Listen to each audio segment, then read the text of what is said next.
Ainda é uma área de intenso debate se Animal Farm continua relevante para os leitores desta geração, e eu certamente acredito que é. Depois de ler o livro, descobri que seus temas e mensagens eram tão poderosos, comoventes e relevantes quanto deveriam ser 7 décadas atrás.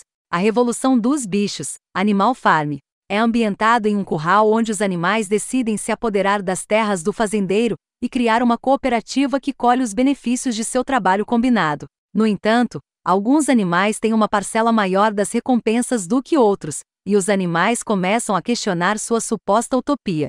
Aos poucos, as regras começam a mudar misteriosamente, e os porcos parecem ganhar poder aos poucos, fazendo os animais questionarem por qual sociedade eles lutavam e se sua liberdade recém-descoberta é tão libertadora quanto eles deveriam ter esperado. Este livro se passa em um futuro em que os animais são muito mais inteligentes do que agora, e por causa de sua esperteza, os porcos começaram uma revolução contra os humanos. Os porcos falavam inglês fluentemente, ao contrário dos outros animais, e isso lhes dava o poder de serem líderes. Mas, a história que se segue só aconteceu alguns anos depois. Seu primeiro líder, o velho Major, era gentil e justo, sabia que os animais deveriam ser iguais. Mas quando Napoleão se tornou o líder, foi muito desagradável. Ele fez uma regra que permitia aos porcos ter uma alimentação melhor, e que obrigava todos os outros animais a trabalharem loucamente arduamente todos os dias e noites. E isso não era suficiente, Napoleão queria mais poder.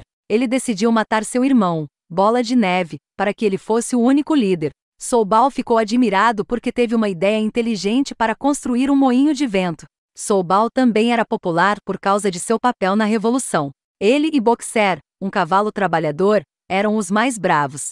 Então, esse porco egoísta Napoleão destruiu o que os animais construíram, o moinho de vento, e culpou Bola de Neve por ter escapado da fazenda. Então Napoleão fez os animais trabalharem cada vez mais, tornando os animais muito fracos e até mesmo morrerem. Se algum dos animais fosse inteligente como Napoleão, ele simplesmente ordenaria uma execução para se livrar deles.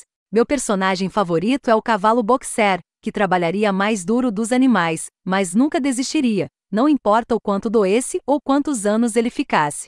Ele nunca reclamou com Napoleão, ao invés disso, disse: Napoleão está sempre certo. Este livro me fez pensar em outro livro mais recente, Mockingjay, parte 2 dos filmes Jogos Vorazes. Porque o presidente Snow é como os humanos e o presidente Alma Coy é como Napoleão. O presidente Alma Coy derrota o presidente Snow, mas depois se torna corrupto e talvez pior. Animal Farm é facilmente a obra de alegoria política mais famosa já escrita. Os animais assumem a administração de uma fazenda, e tudo fica maravilhoso por um tempo, até que os porcos fogem do controle. É uma descrição brilhante do que acontece quando a revolução se perde. A alegoria é difícil de fazer com elegância, mas Orwell a administra de maneira soberba. Embora a verdadeira apreciação do Animal Farm exija uma compreensão da história da Revolução Russa, aqueles que não o têm entenderão. E o Animal Farm pode até ser apreciado como uma história por crianças sem nenhuma compreensão da mensagem política. A história pode ser apreciada como a parábola simples, comovente e esclarecedora que ela é. Uma história que mostra claramente a humanidade no que ela tem de melhor e de pior. Para mim, ele destaca os demônios dentro de cada ser humano: ciúme, ganância, preguiça e crueldade nascidos do medo. A lenta reviravolta irônica do propósito original dos 7 mandamentos, que deveriam manter a ordem dentro da fazenda dos animais, unindo os animais contra os humanos e impedindo os animais de seguirem os maus hábitos dos humanos. Demonstra como o dogma político simplesmente pode ser transformado em propaganda distorcida. Ler os novos mandamentos, ou seja, todos os animais são iguais, mas alguns animais são mais iguais do que outros, e 4 pernas boas, 2 pernas melhor. Dá a volta completa de 360 graus de todo o movimento. Animal Farm é comovente, amargo e um aviso da história, um dos quais será ignorado, pois é nisso que os humanos se destacam, repetindo os erros e equívocos do passado. É um livro que qualquer pessoa pode e deve ler.